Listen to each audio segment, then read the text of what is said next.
Vous avez peut-être déjà voyagé dans le temps plusieurs fois, mais vous ne vous en souvenez tout simplement pas. Une étude récente indique que tous vos souvenirs seraient complètement effacés dès votre retour dans le présent. Le grand coupable de cet oubli porte le nom mystérieux d'entropie. Pour expliquer cela, nous devons d'abord parler des courbes temporelles fermées, ou CTC en anglais. Il s'agit d'un trajet fermé emprunté par une particule, qui se termine exactement à son point de départ et à l'instant exact de ce départ. En d'autres termes, c'est comme une boucle temporelle cosmique. Prenez par exemple cette feuille de cahier. Imaginez que chacune de ces lignes est une ligne de temps différente, avec un début, un milieu et une fin. Maintenant, si vous roulez cette feuille de papier, les lignes se connectent. Soudainement, elles forment des lignes continues, sans début ni fin. Voilà ce que sont les CTC. Des lignes de temps fermées qui n'ont pas de point de départ. Le passé et le présent se mêlent dans une boucle temporelle éternelle. Maintenant, un exemple plus concret. Vous vous promenez dans un parc. Une femme passe en courant près de vous, et un chien se met à aboyer. Vous continuez à marcher, mais alors, tiens donc, vous vous rendez compte que vous êtes revenu exactement à l'endroit où vous avez commencé. La femme repasse en courant, et le chien aboie une nouvelle fois. Mais voilà le truc. Ce n'est pas seulement que vous êtes revenu au point de départ physique de votre promenade. Dans une courbe temporelle fermée, vous retracez non seulement vos pas, mais chaque seconde de la réalité elle-même. Bien, maintenant pensez aux grands moments de votre vie, votre naissance, l'obtention de votre diplôme universitaire, votre mariage. Si tous ces événements font partie d'une grande boucle temporelle, cela signifie que le voyage dans le temps est possible. Cela semble fou, mais il y a un concept derrière ce phénomène, le principe de cohérence. Selon lui, les voyageurs du temps ne peuvent pas créer de paradoxe temporel. Le voyage dans le temps, en effet, ne peut pas simplement consister en un chaos complètement fou, comme dans le scénario de l'effet papillon. Même si vous vous rendez dans le passé, les événements de votre vie doivent encore s'assembler d'une manière qui fait sens et qui correspond à ce que nous savons déjà aujourd'hui. Je m'explique. Mettons que vous retourniez dans le temps pour empêcher votre mère de rencontrer votre père. Voici le problème. S'ils ne se rencontrent pas, alors vous ne pouvez pas exister. Et si vous n'existez pas, alors comment pouvez-vous entrer dans la machine et partir à l'aventure dans le passé? C'est ce qu'on appelle un paradoxe temporel. C'est la raison pour laquelle le voyage dans le temps ne peut fonctionner que dans ces courbes temporelles fermées. Peu importe ce que vous faites, le passé, le présent et le futur sont verrouillés. Ils se dérouleront toujours de la même manière. C'est une boucle. Bien, vous comprenez maintenant ce que sont les CTC et pourquoi elles sont nécessaires pour que le voyage dans le temps soit cohérent. Nous pouvons à présent aborder le sujet de l'entropie. Ce phénomène est probablement la raison pour laquelle vous perdriez la mémoire après un voyage dans le passé. L'entropie est une façon de parler du désordre, du chaos ou du hasard dans un système. Imaginez une chambre super propre et minimaliste où tout est soigneusement rangé. Tout est en ordre, bas niveau d'entropie. Mais ensuite, imaginez qu'un adolescent désordonné emménage. Chaque jour, des vêtements, des livres et des objets en tout genre s'éparpillent dans la pièce. C'est un bazar, haut niveau d'entropie. Dans la nature, les choses ont tendance à se diriger vers le désordre, à moins que vous ne travailliez activement à en maintenir l'ordre, comme ce glaçon. Il est constitué de molécules d'eau toutes alignées et parfaitement ordonnées. Entropie de bas niveau. Mais si vous sortez ce cube de glace de votre congélateur, il se mettra à fondre. Vous voyez à quel point la flaque est un désordre. Comparé au glaçon, les molécules d'eau y sont disposées de nombreuses façons différentes. Elles sont désordonnées, arrangées au hasard. L'entropie y est plus élevée. Et si nous appliquons cette idée au voyage dans le temps à l'intérieur d'une CTC, la boucle temporelle fermée, les choses deviennent encore plus fascinantes. Selon les spécialistes, une caractéristique clé de ce voyage circulaire est que le niveau d'entropie doit être identique au début et à la fin du voyage. Voici un exemple. Vous vivez simplement votre vie de tous les jours. Rien de trop excitant ne se passe, donc le niveau d'entropie est bas. Mais ensuite, vous entrez dans une machine à voyager dans le temps et vous retournez dans le passé, juste au moment où vous allez rompre avec votre amour de lycée. En voyageant dans le temps, la probabilité que vous changiez le passé et jetiez complètement votre histoire dans le chaos est assez élevée. Disons que vous ne vous séparez pas d'elle et qu'au lieu de cela, vous décidiez de la demander en mariage. Vous voyez comment tout pourrait prendre une tournure complètement inattendue. Donc, lorsque vous retournez dans le passé, l'entropie est à un niveau extrêmement élevé. Vous arrivez maintenant au moment précis où vous êtes sur le point de parler à votre amour de jeunesse. À ce stade, l'entropie est à son apogée.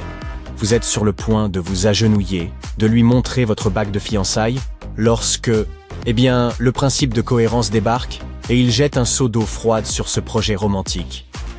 Rappelez-vous, dans une courbe temporelle fermée, rien ne peut modifier de manière significative la réalité du présent. Les changements qu'un voyageur temporel fait dans le passé ne peuvent causer aucun paradoxe historique. Donc, faites-vous une raison, vous ne finirez jamais avec votre amour de jeunesse. Vous décidez de remonter dans votre machine à voyager dans le temps et de revenir dans le présent. Vous retournez à votre routine, votre travail et, oui, votre vie de célibataire. Après avoir bouclé la boucle, votre ligne temporelle est de nouveau en ordre. Le niveau d'entropie est à nouveau très bas, comme il l'était au début de votre voyage. C'est un peu comme si vous aviez réinitialisé le système. Et c'est l'effet secondaire de toute cette aventure. Appuyez sur le bouton Reset effacerait probablement tous vos souvenirs de votre voyage au moment de votre retour dans le présent. Contrairement au film, un voyageur dans le temps ne se souviendra de rien. Maintenant, dites-moi dans les commentaires, même si vous ne pouviez garder aucun souvenir de votre voyage dans le temps, partiriez-vous quand même faire un tour dans le passé? Je suppose que votre réponse sera oui, bien sûr. Ce serait aussi ma réponse. Après tout, nous pourrions apporter nos téléphones et prendre tout un tas de photos sympas pendant le voyage, n'est-ce pas?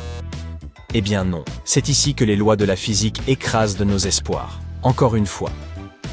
La deuxième loi de la thermodynamique affirme que, dans un système isolé, l'entropie, ou le désordre, tend à augmenter au fil du temps. Et cela ne s'applique pas seulement aux humains, mais aussi aux objets inanimés. C'est pourquoi vous ne pouvez pas reconstituer un œuf brouillé, séparer le café du lait, ou emporter votre téléphone dans une machine à voyager dans le temps. Si un voyageur temporel stocke des données sur son smartphone durant son voyage, les experts estiment qu'elles seront probablement effacées une fois le voyage terminé. Toutes les vidéos, photos, pouf, envolées. Les machines ne fonctionneraient tout simplement pas comme il faut si nous voyagions dans le temps. Par exemple, disons que vous emportiez une montre analogique classique avec vous. Pour toutes les raisons que nous avons déjà abordées, lorsque vous revenez dans le présent, la montre devra afficher l'heure exacte du moment où vous êtes parti. Ces aiguilles doivent absolument se trouver dans la même position au début et à la fin du voyage. Mais il est probable que la fréquence et le nombre de tics et de tacs, au cours du voyage, soient différents. Et que cela cause de petits problèmes, car votre montre est conçue pour fonctionner de manière régulière. Quelque chose de similaire se produirait donc avec votre téléphone. Son système ne fonctionnerait probablement pas comme il faut. Toutes ces conséquences du voyage temporel ont été décrites dans l'étude d'un mathématicien en 2024. Sa théorie ne se prononce pas sur la possibilité ou l'impossibilité du voyage dans le temps. Elle se concentre sur les conditions strictes qui devraient être remplies.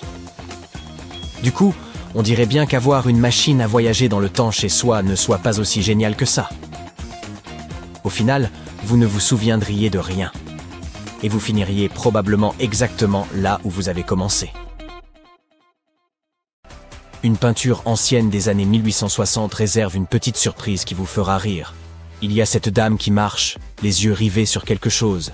A-t-elle la tête plongée dans un téléphone?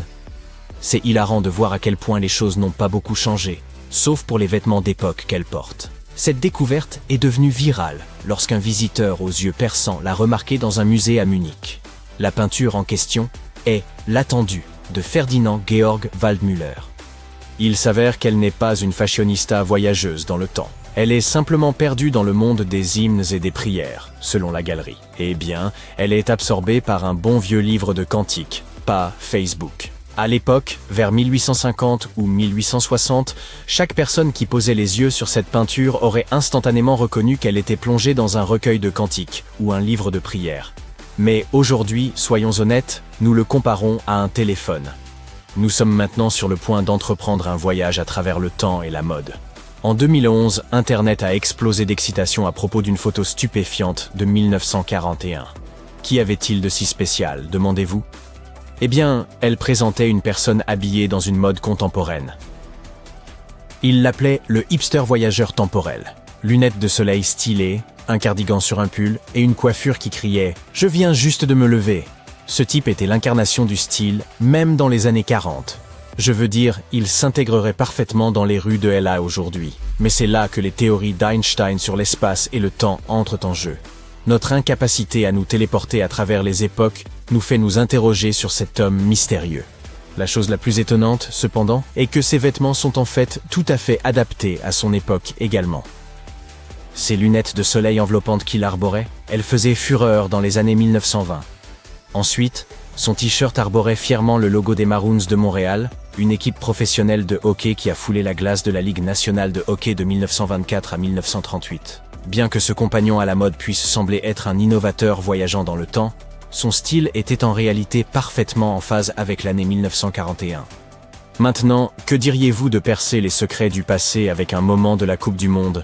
Le Brésil triomphe de la Tchécoslovaquie lors de la finale épique de 1962. Mais oublions un instant le match, parce qu'il y a quelque chose d'encore plus captivant en jeu, l'appareil entre les mains d'un photographe. Il semble que ce photographe exhibe un téléphone à clapet. Évidemment, les téléphones à clapet n'ont fait leur apparition sur le marché qu'en 1996, et ils ne sont devenus populaires qu'au milieu des années 2000. C'est comme si ce voyageur dans le temps arborait une pièce de 2007, lorsque le puissant Motorola Razr dominait le monde. Si vous regardez de près, vous verrez que cet appareil n'est autre qu'un bon vieil appareil photo à soufflet. Vous pouvez les utiliser d'une seule main, ce qui en fait un incontournable pour capturer des moments intemporels. Et si nous zoomons sur les détails, il semble que cet appareil photo est un accessoire sophistiqué fixé sur le dessus. Une ampoule flash, peut-être? Donc, même si nous aimerions croire aux paparazzi voyageant dans le temps, il semble que nous soyons tombés sur un charmant cas d'erreur d'identité. Est-ce que c'est seulement moi, ou cette statue grecque antique montre-t-elle un ordinateur portable avec des ports USB? Alors, voici le topo. Cette statue s'appelle « Nescos funéraire d'une femme en trône avec un serviteur », et elle fait beaucoup parler d'elle. Certaines personnes sont persuadées que cette œuvre d'art antique est un véritable ordinateur portable voyageant dans le temps. Cette statue, exposée au J. Paul Getty Museum en Californie, était à l'origine utilisée comme marqueur funéraire il y a très longtemps en 100 avant notre ère. Elle mesure un peu plus de 93 cm de haut et présente une femme installée de manière détendue sur une chaise semblable à un trône, tandis qu'un jeune serviteur tient une fine boîte ouverte pour son inspection. Cela semble plutôt normal, non? Mais Internet était en ébullition avec des spéculations et des théories farfelues sur les Grecs anciens, possédant des ordinateurs portables secrets. Préparez-vous pour la révélation ahurissante derrière le téléphone portable vieux de 800 ans, qui a suscité un débat. Une image est apparue en ligne, prétendant montrer un téléphone mobile ancien déterré par des archéologues. Cette ancienne tablette aurait été datée du XIIIe siècle avec J.C. À cette époque, le style d'écriture sumérien existait depuis des lustres. C'est comme trouver une version ultra vieille école du texte prédictif. N'oublions pas que les tablettes cunéiformes sont aussi courantes que les pigeons dans la ville. On estime que 2 millions de ces tablettes ont été mises au jour. Le langage était un vrai casse-tête jusqu'au XIXe siècle, lorsque les érudits ont réussi à en percer le code. Le cunéiforme était le système d'écriture développé par les anciens sumériens il y a bien longtemps, entre 3500 et 3000 avant notre ère. Ils étaient les premiers créateurs de mots, ouvrant la voie à tous les futurs Shakespeare. Toute cette histoire s'est cependant révélée être un canular. Babylonokia est en réalité une œuvre d'art de 2012, créée par l'artiste Karl Weingartner, qui a fabriqué une tablette d'argile ressemblant à un téléphone mobile voyageant dans le temps. C'était donc une œuvre d'art contemporaine recouverte d'écritures anciennes. Mais continuons à chercher ces secrets cachés du passé. Il y a quelques années, des archéologues ont creusé en Mongolie et ont découvert une ancienne momie. Les experts ont remarqué quelque chose de particulier à propos de ces chaussures. Ils ont crié « Des baskets Adidas !»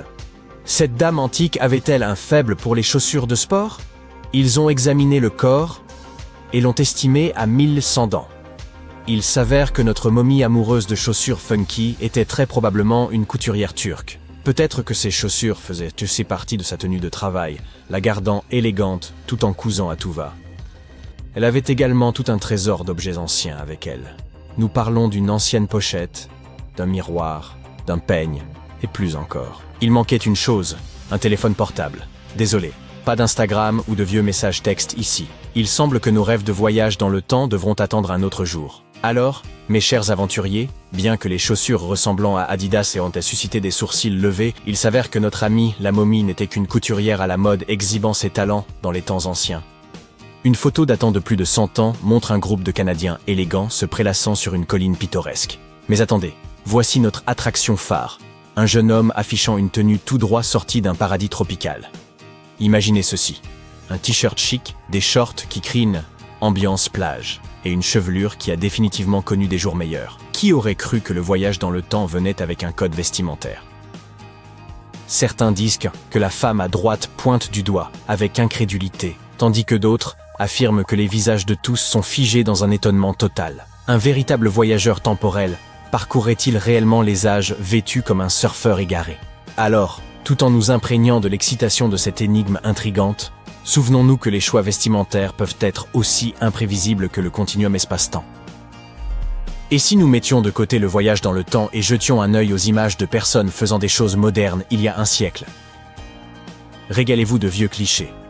Par exemple, regardez ces gens sur des montagnes russes. Je suppose qu'ils étaient aussi amateurs de parcs d'attractions. Maintenant, regardez ce monsieur avec sa paire de patins à roulettes. Ensuite, nous avons des photos où les gens posent avec des grimaces.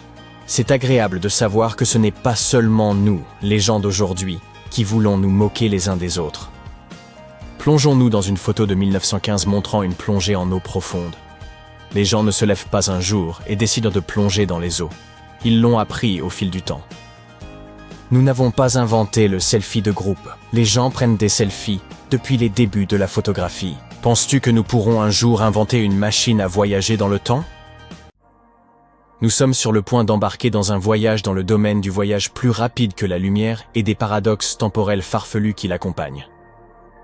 Est-il possible de voyager plus vite que la vitesse de la lumière?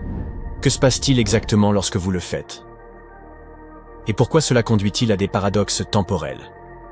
Attachez votre ceinture et découvrons-le. Tout d'abord, parlons du concept de voyage plus rapide que la lumière ou FTL. Cette idée a captivé notre imagination pendant des décennies. Elle a été la force motrice derrière certaines des aventures spatiales les plus appréciées de la culture populaire.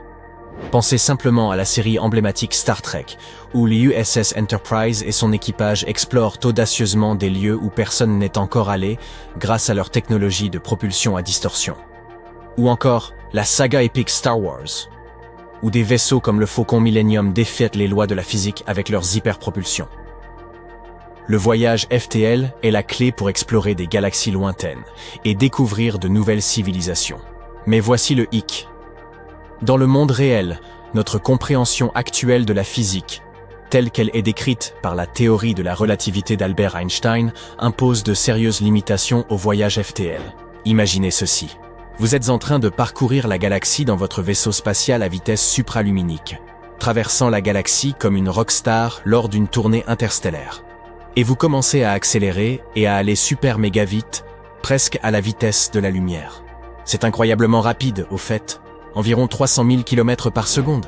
Mais selon la théorie de la relativité, les choses commencent à devenir étranges lorsque vous faites cela. Le temps commence à vous jouer des tours. Ce phénomène fou est appelé dilatation du temps. C'est lorsque le temps ralentit par rapport à un observateur à mesure que la vitesse augmente. Plus vous allez vite, plus le temps semble passer lentement depuis votre perspective. Oui, vous avez bien entendu. En gros, le temps ralentit pour vous. Et bien que vous puissiez vivre seulement quelques minutes lors de votre voyage ultra rapide, sur Terre, des années pourraient s'être écoulées. Disons que vous avez un ami sur Terre qui attend patiemment votre retour. Pendant que vous explorez le cosmos à une vitesse vertigineuse, votre ami pourrait vieillir beaucoup plus que vous. Lorsque vous revenez enfin sur Terre, vous pourriez trouver qu'il est devenu un vieux sage avisé, alors que vous êtes encore aussi frais qu'une rose. Et voici la partie incroyable. La dilatation temporelle a réellement été prouvée. Ce n'est pas seulement de la science-fiction, contrairement au voyage plus rapide que la lumière. Les scientifiques ont observé des effets de dilatation temporelle avec des particules ultra rapides traversant des accélérateurs de particules. Nous rencontrons ce concept bien plus souvent que vous ne le pensez. Il est crucial dans notre vie quotidienne, surtout lorsqu'il s'agit de nos fidèles systèmes GPS. Ces satellites hauts dans le ciel tournent autour de la Terre à des vitesses folles, et devinez quoi? Leurs horloges avancent juste un tout petit peu plus lentement que les nôtres ici-bas. Donc, pour s'assurer que votre GPS puisse vous guider vers ce restaurant branché en centre-ville, les scientifiques doivent prendre en compte la dilatation du temps. C'est comme une équation secrète de voyage dans le temps en coulisses. Mais pourquoi cela arrive-t-il? Eh bien, selon Einstein, À mesure que vous vous déplacez de plus en plus rapidement, la trame de l'espace-temps elle-même se tord et se déforme. Imaginez que vous êtes sur un trampoline et que vous placez une balle lourde au milieu. Le trampoline s'étire et crée une dépression, non? De la même manière, la théorie d'Einstein nous dit que lorsque vous vous déplacez très rapidement, comme en fonçant à travers l'espace, vous créez une déformation dans le tissu de l'espace et du temps. Oui, vous êtes comme une balle très lourde. Et le tissu de l'espace-temps lui-même se tord et se déforme, tout comme le trampoline. Mais voici le hic. La théorie de la relativité nous dit aussi que lorsque vous vous approchez de la vitesse de la lumière, la quantité d'énergie nécessaire pour continuer à accélérer augmente de façon spectaculaire. C'est comme essayer de pousser cette boule lourde sur le trampoline indéchirable de plus en plus fort, cela devient de plus en plus difficile. De plus, à mesure que vous vous rapprochez de la vitesse de la lumière, votre masse semble augmenter. C'est donc comme devenir une balle encore plus lourde sur le trampoline. Et bien sûr, cela rendrait l'accélération encore plus difficile. C'est pourquoi, selon Einstein, la vitesse de la lumière est la limite de vitesse ultime. C'est comme une barrière cosmique que rien de massique ne peut dépasser. Mais ça ne fait jamais de mal d'essayer, n'est-ce pas? Alors amusons-nous un peu. Alors, pourquoi la dilatation du temps est-elle si importante lorsque nous parlons de voyages plus rapides que la lumière? Eh bien, si jamais nous trouvons un moyen d'aller plus vite que la lumière, ce phénomène entrerait en jeu de manière significative. Il commencera à nous causer des problèmes en créant des paradoxes temporels. Le paradoxe temporel est comme une devinette cosmique. Imaginez que vous tombiez sur une machine à voyager dans le temps et décidiez de remonter le temps. Vous arrivez à un moment de l'histoire où vous rencontrez vous-même. C'est comme se regarder dans un miroir, mais au lieu de votre reflet, vous voyez votre propre moi passer vous fixer droit dans les yeux. Maintenant, c'est ici que les choses deviennent floues. Vous décidez de taper dans la main de votre vous du passé. Mais attendez une minute. Si vous tapez dans la main de votre vous du passé, qui a initié le geste en premier lieu? C'est une boucle époustouflante qui semble défier le concept même de cause et effet. Bienvenue dans le monde magique d'un paradoxe temporel. C'est fondamentalement une situation compliquée où la cause et l'effet d'un événement deviennent tout embrouillés. Un des paradoxes temporels les plus célèbres est le paradoxe du grand-père. Imaginez que vous décidiez d'utiliser votre machine à remonter le temps pour retourner dans le passé et que vous empêchiez accidentellement vos propres grands-parents de se rencontrer. En conséquence, vos parents ne naissent jamais, ce qui signifie que vous ne pouvez pas exister. Mais si vous n'existez pas, comment auriez-vous pu remonter le temps pour empêcher la rencontre de vos grands-parents en premier lieu? C'est comme un puzzle cosmique dont les pièces ne s'emboîtent tout simplement pas. Il existe aussi le paradoxe de la bootstrap. Imaginez que vous voyagez dans le temps et que vous décidiez de donner à Beethoven ses propres compositions avant même qu'il ne les écrive. Il devient célèbre pour cette œuvre musicale même, mais d'où vient-elle réellement? L'avez-vous composée ou l'avez-vous reçue de Beethoven? C'est une question d'origine vertigineuse qui vous laisse perplexe. Les paradoxes temporels défient notre compréhension de la cause et de l'effet et taquinent nos esprits logiques. Ils nous font remettre en question la nature même du temps. Alors, pourquoi le voyage plus rapide que la lumière mène-t-il à des paradoxes temporels? Eh bien, si nous pouvions d'une manière ou d'une autre voyager plus vite que la lumière, nous briserions effectivement la limite de vitesse cosmique et violerions les lois de la physique telles que nous les comprenons actuellement. Cela ouvre, pour ainsi dire, une boîte de Pandore temporelle. Il est maintenant important de se rappeler que le consensus scientifique actuel est que le voyage à une vitesse supérieure à celle de la lumière est hautement improbable. Du moins, basé sur notre compréhension actuelle de la physique. La théorie de la relativité a été testée de manière approfondie et s'est avérée très solide. Elle a fourni des prédictions précises et des explications pour presque tout. Presque. Cela ne signifie pas que nous devrions arrêter d'explorer le concept du voyage FTL ou de rêver aux possibilités qu'il offre. La science-fiction a toujours été un terrain de jeu où nous pouvons étendre notre imagination et inspirer les avancées scientifiques futures. Alors, mes chers amis, plongeons de manière amusante et simple dans les implications réelles du voyage FTL. Dépasser la limite de la vitesse de la lumière signifie filer à travers le cosmos plus rapidement que quoi que ce soit. Passer en trombe devant les galaxies, explorer des planètes lointaines et s'éclater avec vos amis extraterrestres. Les scientifiques explorent toujours de nouveaux horizons et repoussent les limites de notre compréhension. Ils imaginent constamment de nouvelles théories et concepts pour expliquer les mystères de l'univers. Alors, ont-ils des idées sur comment dépasser la vitesse de la lumière? En réalité, ils en ont, et... Par exemple, une idée fascinante est le concept de trou de verre. Ce sont comme des raccourcis qui pourraient potentiellement relier différentes parties de l'univers. Si nous pouvions exploiter et contrôler ces trous de verre, cela pourrait ouvrir des possibilités de voyage à une vitesse supérieure à celle de la lumière. C'est comme avoir un système autoroutier qui contourne les lois habituelles de l'espace et du temps. Faites juste attention à ne pas manquer votre sortie. Ainsi, bien que le voyage plus rapide que la lumière reste actuellement ancré dans le domaine de l'imagination et de la spéculation théorique, cela ne refroidit pas l'esprit d'exploration. Notre univers est un vaste terrain de jeu plein de merveilles qui n'attendent qu'à être découvertes. Alors, continuez à rêver, continuez à explorer et gardez les yeux rivés sur les étoiles. Chaque jour, la Terre baigne dans la lumière du soleil. Chaque jour, nous allumons et éteignons différentes sources de lumière, mécaniquement, sans même y penser. Mais imaginez qu'un jour, vous éteignez la lumière, vous vous endormez, et vous vous réveillez dans une toute autre époque. Voyons comment cela peut se produire, et quel est le rapport avec la lumière. La physique quantique est assez folle. La physique classique est comme un film projeté du début à la fin, tandis que le monde quantique est comme la possibilité de prendre la télécommande et de manipuler les scènes que vous regardez, fascinant et mystérieux. Supposons que vous ayez un interrupteur ordinaire qui peut être soit allumé, soit éteint. C'est comme un bit ordinaire dans les ordinateurs, qui peut se trouver dans l'un des deux états suivants, 0 ou 1. Mais dans les ordinateurs quantiques, il existe un type d'interrupteur particulier appelé qubit. Contrairement aux bits ordinaires, un qubit peut exister dans plusieurs états en même temps. Il peut être à la fois 0, 1 et tout. Ce qui se trouve entre les deux, c'est donc comme si la lumière pouvait être simultanément allumée et éteinte. Oui, les règles de notre univers sont bizarres. Cette propriété mystérieuse appelée superposition nous a récemment permis de réaliser une chose incroyable, remonter le temps, du moins dans le cadre d'une petite expérience avec des ordinateurs quantiques. Nous sommes à l'automne 2022. Deux groupes de scientifiques, l'un d'Oxford et l'autre de Vienne, ont décidé de mener une expérience étrange. Ils ont joué avec un ordinateur quantique pour créer un programme qui inverse le temps.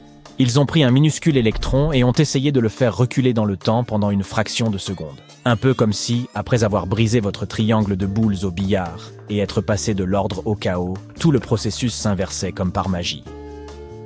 Mais ne vous réjouissez pas trop vite. Nous ne sommes malheureusement pas sûrs qu'il soit possible de remonter le temps dans la vie réelle. En faisant quelques calculs, les scientifiques ont découvert que si nous observions sans cligner 10 milliards d'électrons localisés pendant toute la durée de l'univers, nous ne verrions un tel phénomène se produire qu'une seule fois. Et nous parlons ici d'une toute petite fraction de seconde et d'un seul électron. Ils n'ont donc pas inventé de machine à remonter le temps. Ils ont simplement réussi à créer une simulation avec des ordinateurs quantiques. Il y a aussi un autre problème. Plus la simulation est grande, plus elle est complexe et moins elle est précise. Dans notre expérience, nous n'avons utilisé qu'un seul qubit et nous avons réussi à inverser le temps. Dans une configuration à 2 qubits, les scientifiques n'ont pu inverser le temps que dans 85% des CA. Dans une configuration à 3 qubits, ce pourcentage est tombé à 50%, avec davantage d'erreurs. Si nous continuons à ajouter des qubits, nous n'y arriverons plus du tout. En outre, le succès dépend de la quantité d'informations que le système peut stocker. Par exemple, la téléportation d'une personne serait presque impossible parce que les humains contiennent énormément d'informations. Hélas, nous n'avons donc pas encore de machine à voyager dans le temps. Mais cette découverte peut avoir quelques applications. L'inversion de l'état des qubits dans un processeur quantique peut permettre de corriger les erreurs pendant le développement. Un petit CTRL-Z, mais dans la vraie vie. Cela représente ainsi un tout petit pas vers d'autres découvertes passionnantes. Par exemple, ils ont récemment démontré une autre chose plutôt folle. On peut envoyer la lumière elle-même dans le passé. La lumière n'est pas faite que pour éclairer. Elle a des super-pouvoirs que nous ne pouvons même pas imaginer. Les Grecs de l'Antiquité pensaient que nos yeux émettaient des rayons visionnaires. Isaac Newton leur a donné tort des centaines d'années plus tard lorsqu'il a mené ses expériences sur les prismes. Un prisme décompose la lumière blanche pure en une magnifique palette. C'est ainsi que nous avons découvert que la lumière se compose en réalité de tout un tas de couleurs différentes. Le temps passant, Les scientifiques ont appris autre chose encore, que la lumière est une onde. Plus tard encore, au XXe siècle, nous avons découvert un grand paradoxe. La lumière est à la fois onde et particule. Une double existence en un seul photon. Et plus nous en apprenons sur la lumière, plus nous découvrons de choses insensées.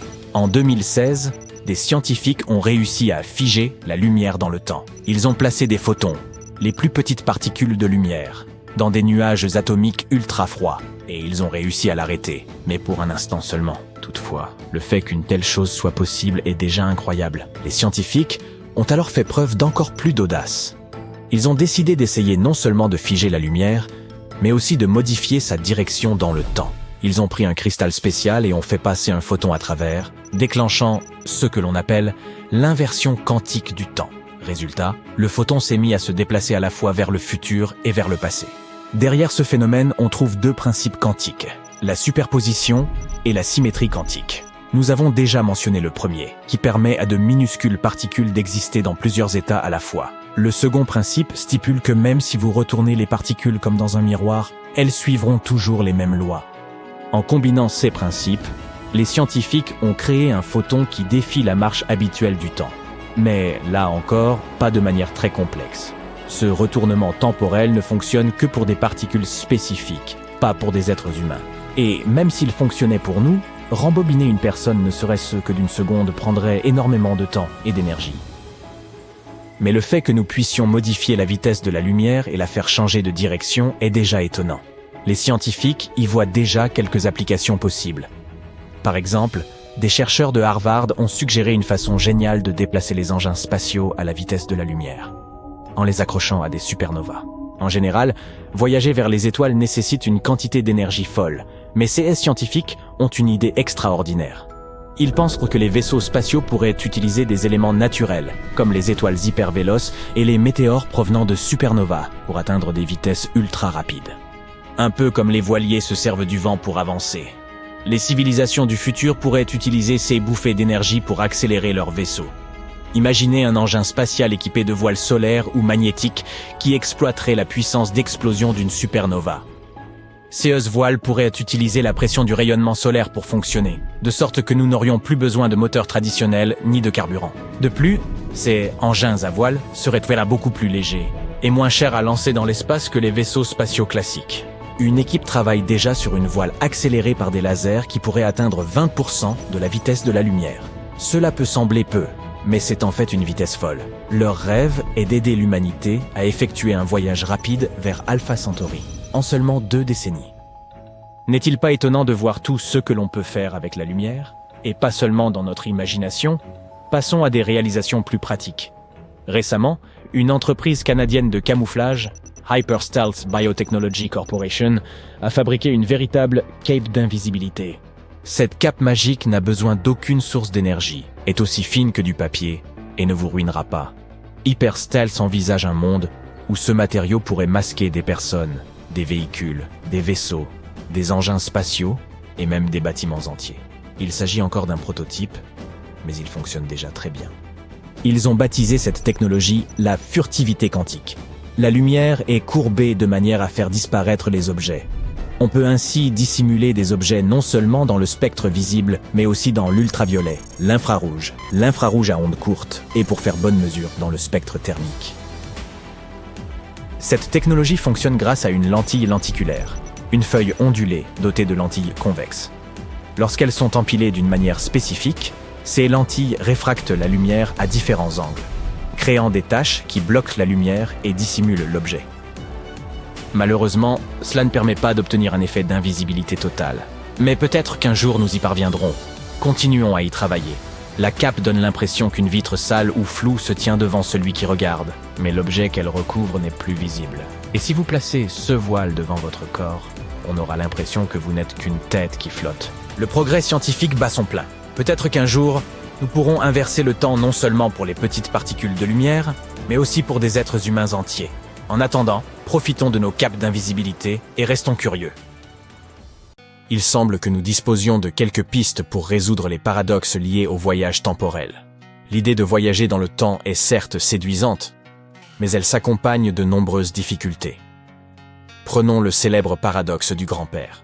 Imaginez que vous remontiez le temps afin d'empêcher la rencontre de vos grands-parents. Cela modifierait le cours de l'histoire. Mais de quelle manière? Si cette rencontre n'a jamais lieu, vous ne venez pas au monde et ne pouvez donc pas retourner dans le passé pour l'empêcher. On peut aussi évoquer le paradoxe de la boucle de causalité. Supposez que vous reveniez dans le passé pour remettre à Beethoven des partitions qu'il n'a pas encore écrites. Il devient célèbre grâce à cette musique, mais qui en est l'auteur réel? L'idée semble venir de nulle part, de vous ou de lui. De nombreuses théories tentent d'expliquer le voyage temporel. L'une d'elles s'appuie sur l'idée de chronologie multiple et d'univers parallèles, à l'image de ce que l'on voit dans Retour vers le futur. Si de tels mondes coexistaient, on pourrait envisager de voyager vers une version différente de la réalité, sans pour autant altérer notre propre ligne temporelle. Une telle hypothèse est élégante et exempte de paradoxes. Toutefois, elle demeure une pure spéculation. Rien n'indique que ces mondes parallèles existent réellement. Ainsi, les chercheurs préfèrent s'interroger sur la possibilité d'un voyage temporel limité à notre unique chronologie. Cela fait plus de 10 ans que cette question est explorée, et elle a donné naissance à une idée captivante, la courbe temporelle fermée, ou CTC. Imaginez un parcours qui ne forme pas une boucle dans l'espace, mais le temps, vous ramenant exactement à son point de départ. L'espace-temps peut être comparé à une étoffe malléable, que la présence de masse très importante peut tordre ou courber. Dans certaines conditions, à proximité d'objets massifs comme les étoiles ou les trous noirs, cette déformation peut devenir considérable. Imaginez maintenant un objet si massif que sa gravité déformerait le tissu de l'espace-temps jusqu'à ce qu'il se referme sur lui-même. Si cette hypothèse se confirmait, elle ouvrirait peut-être la voie à un retour dans le passé, à l'intérieur même de notre propre chronologie. Cette possibilité, bien que fascinante, soulève aussi de nombreux problèmes que certains scientifiques pensent pouvoir résoudre. Une piste consiste à supposer que certaines actions paradoxales sont simplement irréalisables. Dans cette hypothèse, l'univers posséderait une forme de cohérence interne qui s'imposerait à tous. Autrement dit, voyager dans le temps resterait envisageable, mais ce que vous seriez en mesure d'y faire serait limité. Ainsi, il se pourrait que vous ne puissiez pas intervenir dans le passé pour modifier le destin de votre lignée. Toutefois, rien ne vous empêcherait d'y rencontrer vos ancêtres, tant que cela ne contrevient pas à la logique. Dans ce cadre, l'univers n'interdit que les actions incohérentes. Des scientifiques ont voulu vérifier si cette idée tenait la route, et les résultats ont eu de quoi inquiéter. L'expérience reposait sur la conception d'une machine à voyager dans le temps purement théorique. Autrement dit, une machine en principe. Il ne s'agissait donc pas d'un dispositif tangible, mais d'une simulation basée sur des modèles quantiques. Dans cette simulation, les chercheurs ont tenté d'envoyer un photon en arrière dans le temps, de quelques fractions de secondes, afin qu'il interagisse avec sa propre version passée. Ils voulaient observer ce qui se passerait. Le photon allait-il se détruire lui-même, éviter l'interaction ou réagir autrement? À mesure qu'il s'approchait du moment critique où un paradoxe pouvait survenir, les échecs de l'expérience se multipliaient. En d'autres termes, il semblerait que l'univers, ou les lois qui le régissent, disposent de mécanismes singuliers conçus pour empêcher les paradoxes temporels. Ce qui soulève une interrogation troublante. Comment l'univers est-il capable de discerner ce qui est logiquement impossible? Et par quels moyens nous interdit-il d'y parvenir? Une autre hypothèse propose une vision plus souple. L'univers autoriserait les paradoxes à se produire, mais il les corrigerait de lui-même. Imaginez un voyageur temporel qui revient dans le passé pour empêcher une maladie de se propager. Selon cette théorie, même s'il parvient à ses fins, la maladie apparaîtrait tout de même par un autre biais, rendant le paradoxe inopérant. Ou bien vivons-nous tous à l'intérieur de boucles temporelles? Dans ces cycles, un objet peut interagir avec sa version passée, sans pour autant perturber la cohérence de la ligne temporelle, puisqu'il n'y aurait pas de véritable origine.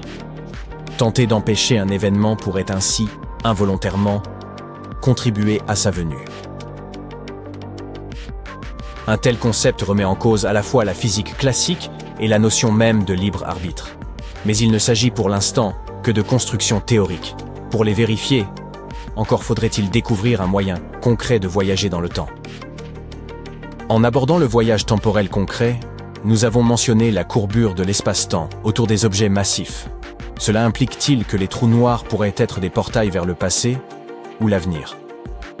Peut-être. Ils naissent de l'effondrement d'étoiles géantes.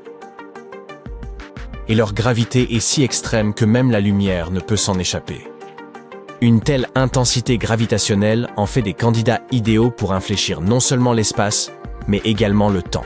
Comme l'illustre le film Interstellar, à proximité d'un trou noir, le temps se dilate considérablement, au point qu'une année à proximité peut équivaloir à plusieurs décennies sur Terre.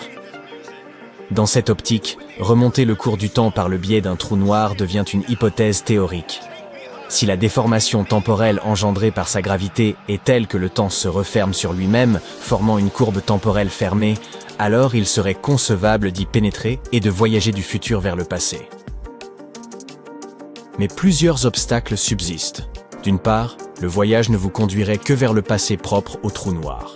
D'autre part, pour entrer dans cette boucle, il faudrait franchir l'horizon des événements, au-delà duquel aucun retour n'est possible. S'en extraire supposerait de dépasser la vitesse de la lumière, chose que les lois actuelles de la physique interdisent. En somme, bien que les trous noirs puissent receler les secrets du voyage temporel, ce voyage pourrait donc bien être sans retour.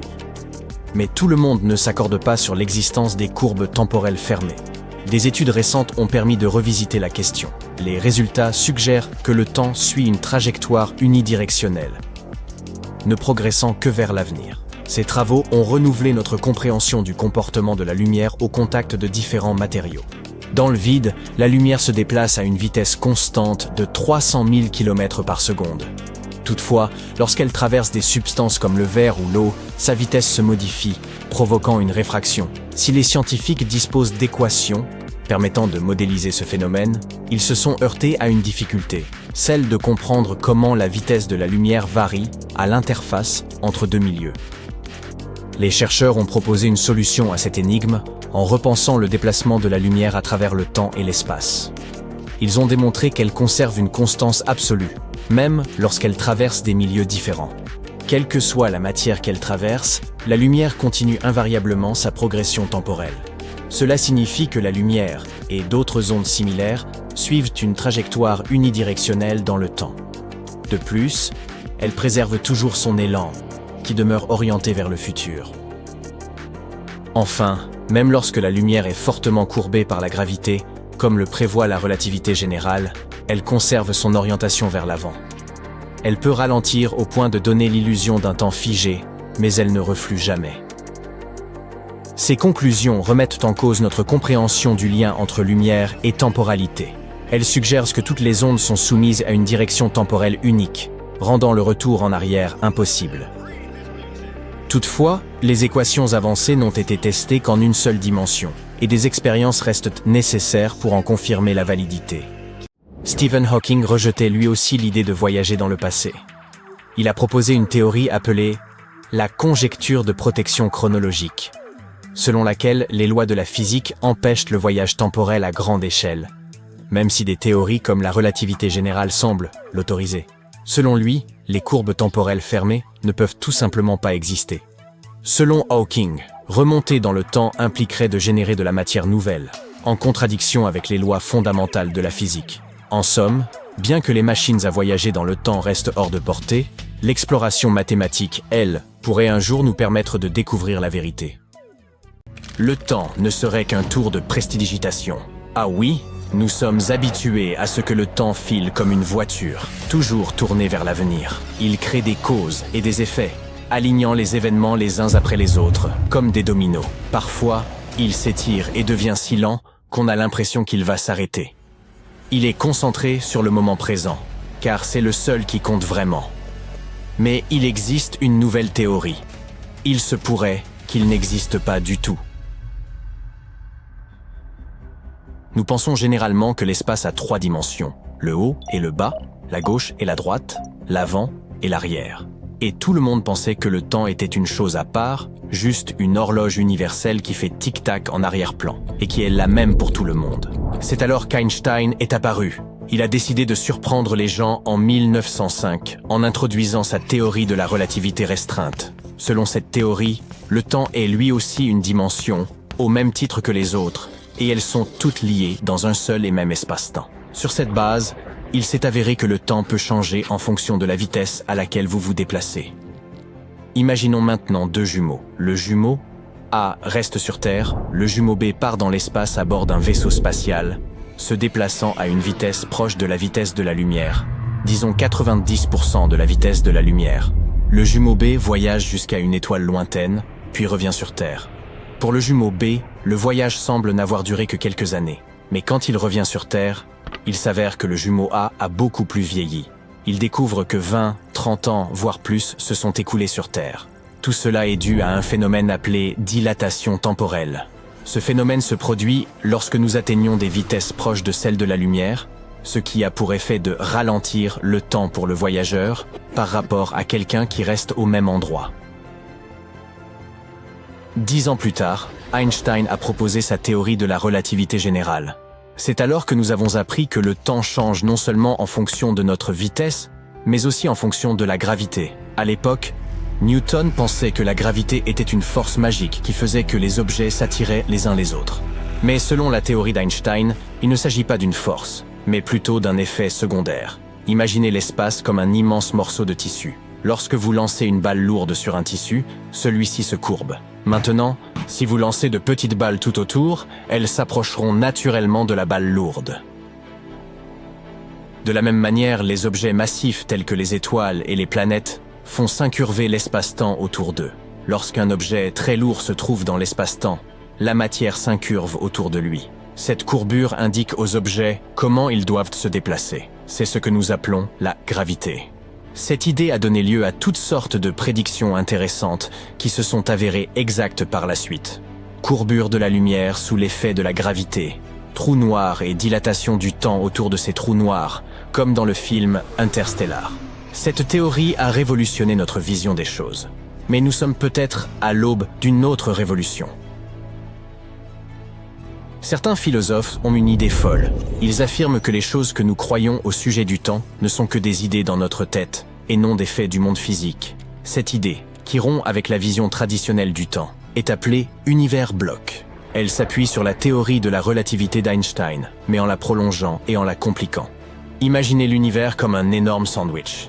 Ce sandwich contient tous les moments du temps, passé, présent et futur, en même temps. Chaque couche ou tranche du sandwich représente un moment différent dans le temps. Et toutes ces couches existent simultanément et non les unes après les autres. Dans ce modèle de notre monde, le passé, le présent et le futur sont tous égaux. Contrairement à notre expérience quotidienne, où le passé n'existe plus, où le futur n'a pas encore eu lieu et où seul le présent est réel, l'univers bloc dit que chaque point dans le temps est aussi réel que n'importe quel autre point. Imaginez. Votre naissance, le moment présent et ce que vous ferez dans 10 ans existent tous ensemble dans ce bloc. Selon cette théorie, il n'y a pas vraiment de flux temporel. Nous sommes habitués à ce que le temps s'écoule d'un moment à l'autre, même avec la théorie d'Einstein. Mais dans l'univers bloc, l'impression que le temps s'écoule tient davantage à la façon dont nous vivons les événements et dont nous nous en souvenons qu'à la façon dont le temps lui-même fonctionne. C'est comme lire un livre magique. Toutes les pages existent en même temps. Mais vous ne pouvez vivre l'histoire que page par page. Cela implique des choses effrayantes, comme le destin, et la question de savoir si le libre arbitre existe réellement. Si tout est déjà prévu, ce que nous faisons a-t-il de l'importance? Par exemple, le fait que vous ayez cliqué sur cette vidéo était déjà prédéterminé dans l'univers bloc. Chaque choix que vous avez jamais fait était une illusion. Vous n'êtes qu'un programme qui suit un code, mais qui est capable d'en comprendre les conséquences. Cela expliquerait pourquoi nous commandons de la malbouffe à minuit tout en sachant que c'est une mauvaise idée et que nous allons nous en mordre les doigts. Mais certains scientifiques affirment que l'écoulement et la direction du temps sont on ne peut plus réels, car la cause et l'effet existent bien. Si votre naissance, votre moment présent et votre futur grisonnant existaient tous en même temps, vous seriez en mesure de visiter votre passé à tout moment et sauriez déjà à quoi ressemble votre avenir. Il se pourrait donc que tout ce débat porte en réalité simplement sur la manière dont nous reconstituons nos histoires passées et non sur la preuve improbable que l'avenir est déjà tout fait. Il existe également une bataille sans fin entre la relativité générale et la mécanique quantique qui ne fait qu'ajouter du piment au débat.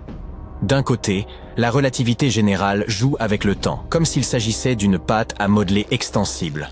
L'écoulement du temps peut s'étirer ou se comprimer en fonction de la vitesse ou de la gravité. D'autre part, en mécanique quantique, Le temps n'est pas quelque chose qui peut être manipulé ou modifié. C'est une scène permanente sur laquelle agissent les particules et les forces de l'univers.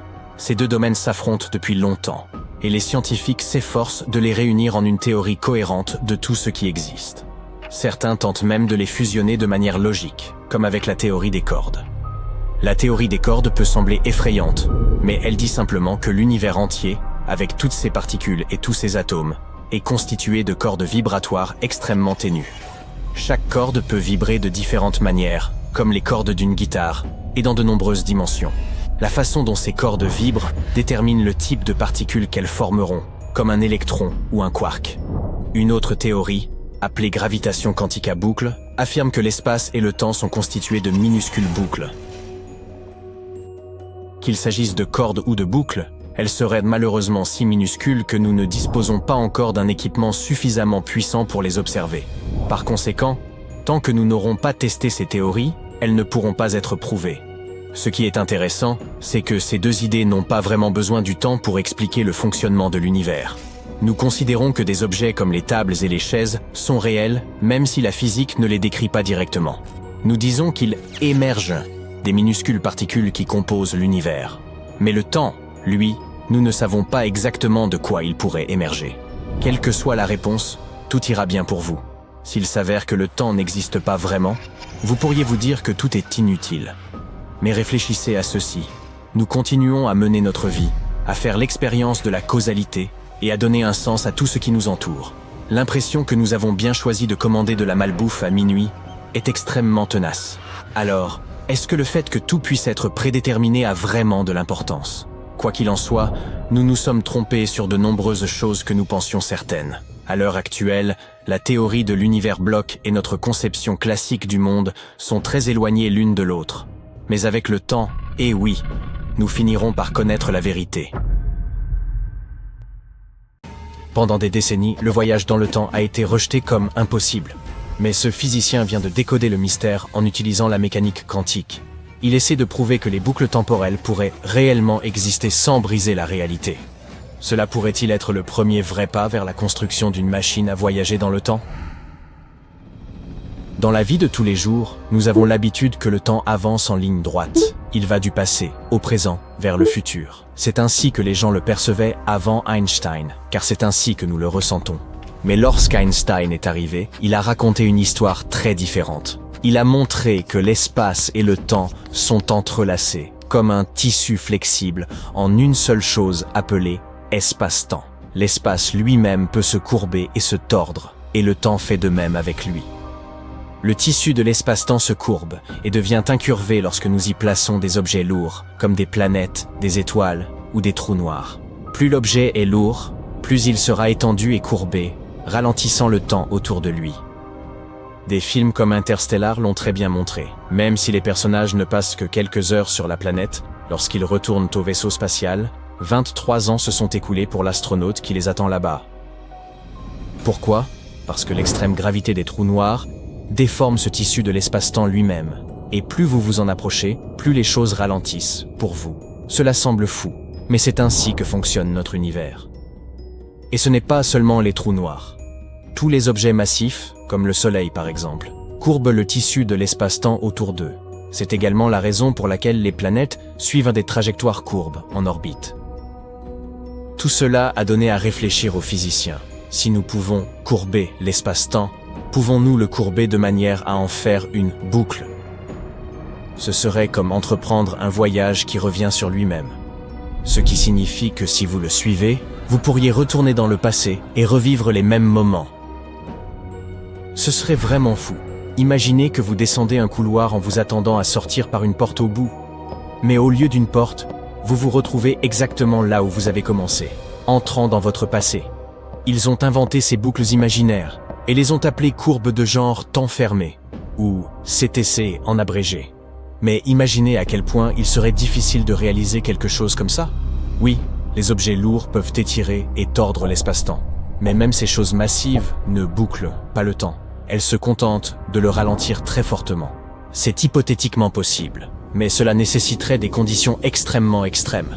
Par exemple, si le trou noir reçoit un petit coup de pouce supplémentaire en tournant, Il pourrait théoriquement courber l'espace-temps autour de lui en une boucle. Il y a aussi des idées farfelues, comme la matière exotique et les trous de verre, mais elles sont toutes spéculatives.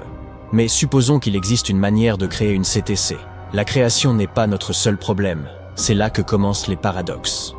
Si une boucle temporelle pouvait exister, ne créerait-elle pas des contradictions? Le paradoxe du grand-père n'est qu'un exemple. Si vous suivez une grande boucle comme celle-là et empêchez accidentellement votre grand-père de rencontrer votre grand-mère, cela signifierait que l'un de vos parents ne naît jamais, et vous non plus. Alors, comment pourriez-vous voyager dans le temps en premier lieu? Ou que vous arrive-t-il après cela? Il existe d'autres idées comme celle-là, comme détruire votre machine à voyager dans le temps avant de l'utiliser, ou donner à William Shakespeare ses propres pièces. Il existe une infinité de paradoxes possibles. Tout cela se produit à cause de l'entropie. C'est l'une des principales lois de la physique, cette idée selon laquelle le chaos dans l'univers augmente toujours. Les choses commencent de manière normale et structurée, mais finissent par se désintégrer, devenant étranges et chaotiques, et ne peuvent jamais revenir en arrière. La glace fond, mais ne se reglace jamais d'elle-même dans sa forme originale. Nos corps vieillissent au lieu de rajeunir. Nous nous souvenons du passé, mais pas du futur. Tous ces éléments sont des exemples d'entropie. Alors, si le voyage dans le temps était possible, comment l'entropie se comporterait-elle? Un verre cassé se réparerait-il? Les gens rajeuniraient-ils? Et les gens perdraient-ils la mémoire? C'est exactement ainsi que naissent des paradoxes, comme le paradoxe du grand-père. Eh bien, c'est là que la théorie récente change tout. Le physicien Lorenzo Gavassino a une idée géniale pour expliquer ce problème. Il s'est attaqué au mambo-jumbo quantique, travaillant avec quelque chose appelé fluctuation quantique. Voyez-vous, l'univers n'est jamais complètement immobile. Même dans l'espace vide, au niveau le plus infime possible, il existe des variations aléatoires constantes d'énergie. Ce sont ces fluctuations quantiques, elles ressemblent à de minuscules tremblements, imprévisibles, qui apparaissent et disparaissent. Oui, notre univers est tout simplement étrange comme ça. C'est comme un lac. À une échelle normale, il semble lisse. Mais si vous zoomez très près, vous verrez de minuscules ondulations imprévisibles se former et disparaître tout le temps. Notre univers est le même avec les fluctuations quantiques. Ces fluctuations se produisent partout, et elles deviennent vraiment importantes lorsqu'il s'agit de phénomènes tels que les trous noirs et les boucles temporelles. Maintenant, revenons aux boucles temporelles. Gavassino dit que dans une boucle temporelle, les fluctuations quantiques perturbent l'entropie d'une manière étrange. Idéalement, le chaos devrait augmenter, comme d'habitude. Nous vieillissons, notre combinaison spatiale s'use, les choses cassées ne se réparent pas toutes seules, et ainsi de suite. Mais il semble que, au lieu d'augmenter constamment, le chaos dans une boucle temporelle peut diminuer de manière aléatoire. Cela signifie que des choses qui devraient être irréversibles, comme le vieillissement ou la rupture de quelque chose, pourraient en fait se renverser. Donc oui, si vous essayez de faire quelque chose de fou pendant un voyage dans le temps, ça ne fonctionnera pas vraiment. Si vous essayez d'empêcher votre grand-père de devenir votre grand-père, l'univers pourrait inverser ce changement, faisant comme si cela ne s'était jamais produit. Si vous voyagez dans le passé, vos souvenirs pourraient disparaître, ce qui signifie que vous ne souviendriez pas du futur d'où vous venez. Et si vous essayez de briser la causalité, l'univers pourrait simplement éliminer la contradiction. Le temps trouverait toujours un moyen de se corriger, évitant ainsi les paradoxes. Les scientifiques le soupçonnèrent depuis un certain temps déjà. Beaucoup d'entre eux ont cru que si le voyage dans le temps était possible, l'univers empêcherait d'une manière ou d'une autre des paradoxes étranges. En gros, il veillerait à ce que tout ce qui se passe soit logiquement cohérent avec lui-même.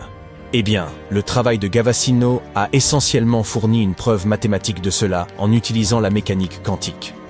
Bien sûr, il y avait une autre théorie farfelue, celle avec les univers multiples. Vous l'avez certainement vu dans les films. Elle dit que lorsque nous voyageons dans le temps et changeons quelque chose, nous créons simplement une nouvelle ligne temporelle. L'ancienne reste, mais celle-ci irait dans une direction complètement différente. Mais cette idée relève plus de la science-fiction stylée que des mathématiques et de la physique véritable. Mais cela signifie-t-il que le voyage dans le temps existe réellement? Eh bien, pas pour le moment. Même si les boucles temporelles pourraient théoriquement exister, cela ne signifie pas qu'elles existent réellement dans la vie réelle. Stephen Hawking, par exemple, pensait que ces boucles temporelles sont impossibles. Il a dit que l'univers fonctionne de telle manière qu'il empêcherait simplement la formation de boucles temporelles.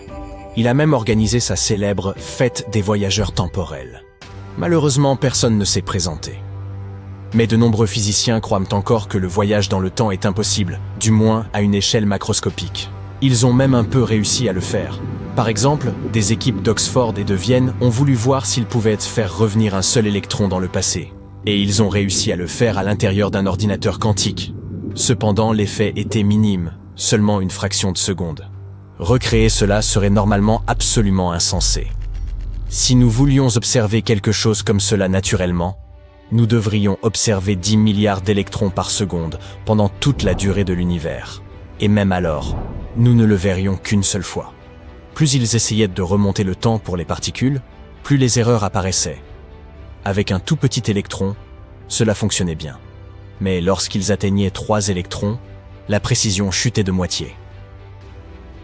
Mais même si nous ne trouvons jamais un moyen de voyager dans le temps, comprendre toutes ces choses pourrait encore beaucoup nous aider. Cela nous aiderait à étudier les trous noirs, l'univers primitif et même la technologie quantique. Donc, même si les machines à voyager dans le temps relèvent encore de la science-fiction, cette recherche nous rapproche de la compréhension de notre univers.